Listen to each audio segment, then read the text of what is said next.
Bonjour et bienvenue. Aujourd'hui, on va décortiquer ensemble un langage qui, sans faire de bruit, organise une énorme partie de notre monde numérique, le SQL. On va voir comment on peut passer d'une simple vision de tableur à une maîtrise quasi totale des données. On s'est tous déjà posé la question, hein. Comment une appli de musique arrive à trouver la chanson qu'on veut parmi des millions en une fraction de seconde? Ou comment un réseau social affiche le bon profil avec les bonnes photos, les bonnes amies? Eh bien, la réponse à tout ça, c'est la gestion des bases de données. Alors, rentrons dans le vif du sujet. L'outil qui permet de faire toute cette magie, il a un nom, le SQL. SQL, ça veut dire Structured Query Language.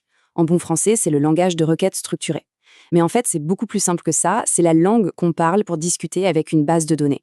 C'est le moyen de lui poser des questions et de lui donner des ordres. Et qu'est-ce qu'on peut bien lui dire à cette base de données?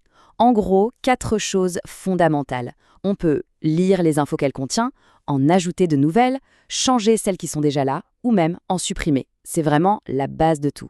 Pour bien comprendre, le plus simple, c'est de faire une comparaison. Et pour ça, on va partir de quelque chose que tout le monde connaît très très bien. Voilà, à première vue, une base de données, ça ressemble à ça. C'est un tableau tout bête, exactement comme une feuille de calcul sur Excel ou Google Sheets. On a des lignes, on a des colonnes, et tout ça, ça organise des informations. Ici, par exemple, on a une petite liste d'élèves. L'idée est la même, il n'y a que les mots qui changent un peu. Ce qu'on appelle un tableau dans un tableur, en SQL, ça devient une table. Les colonnes, on les appelle des champs, et les lignes, des enregistrements. C'est tout. Une fois qu'on a ça en tête, on est prêt à parler le SQL. Allez, passons à la pratique. Comment on construit des phrases dans ce langage? En fait, tout s'articule autour de quelques verbes d'action très importants.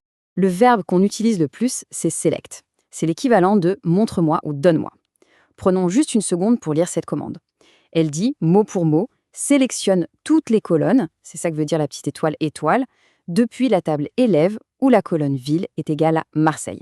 C'est hyper précis comme question en fait. Et voilà la réponse, instantanée.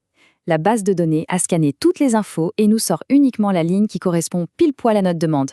C'est simple, mais c'est d'une puissance redoutable. Les 3 autres verbes sont tout aussi logiques, regardons-les vite fait. Insert, eh bien ça permet d'insérer une nouvelle ligne, comme pour notre nouvel élève Adam. Avec update, on met à jour une information qui existe déjà. Là, par exemple, on change l'âge de Sarah qui passe à 18 ans. Et pour finir, delete, qui sert à supprimer une ligne entière, ici celle de Lucas.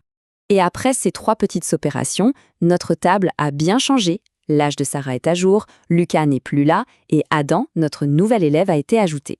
On voit bien que la base de données est vivante, elle évolue en temps réel. Mais bon, le SQL, ça ne sert pas juste à stocker des trucs. Son vrai pouvoir, sa vraie force, c'est sa capacité à analyser l'information, à la résumer pour qu'on puisse en tirer des conclusions. Par exemple, nos données sont là, en vrac. Mais si on voulait voir les élèves, disons, du plus âgé au plus jeune, pour ça, on a la commande order by. Elle sert, comme son nom l'indique, à ordonner les résultats. On peut lui dire ASC pour un tri croissant ou, comme ici, DESC pour un tri décroissant. Et voilà le résultat. La table est maintenant parfaitement triée par âge. Ça a l'air de rien, mais il faut imaginer ce que ça donne sur un site d'e-commerce avec des milliers de produits qu'on veut trier par prix, par popularité. On peut même aller encore plus loin. Et si, au lieu d'une liste, on voulait un résumé, des chiffres quoi. La commande group by est faite pour ça. Elle va regrouper les lignes qui ont une valeur en commun. Ici, la question qu'on pose, c'est regroupe-moi tous les élèves par ville, et pour chaque groupe, dis-moi combien, count, il y en a. Et là, c'est là que ça devient fascinant. La base de données ne nous renvoie plus une liste de noms, mais une synthèse, une vraie petite analyse. Ce graphique montre la réponse très clairement. On a un élève à Marseille, un à Lyon, un à Nice. On n'est plus dans le simple stockage là, on est au tout début de l'analyse de données. On arrive maintenant au concept qui donne vraiment son super pouvoir au SQL. C'est ce qui le différencie totalement d'un simple tableur, la capacité à créer des relations entre les données.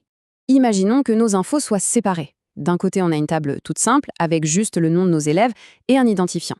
Et d'un autre côté, une autre table, complètement séparée, qui contient les notes. Il faut bien regarder la colonne élève ID. Ce chiffre, il fait référence à l'identifiant de l'élève dans la première table. Les infos sont donc liées, mais elles sont physiquement dans 2 tiroirs différents. Et c'est là qu'est tout le problème, que le SQL résout avec une élégance incroyable. Comment on fait pour reconstituer le puzzle? Comment on associe une note à un nom quand ils ne sont même pas dans le même tableau. La solution, elle tient en un mot, join, la jointure. C'est le cœur battant des bases de données relationnelles.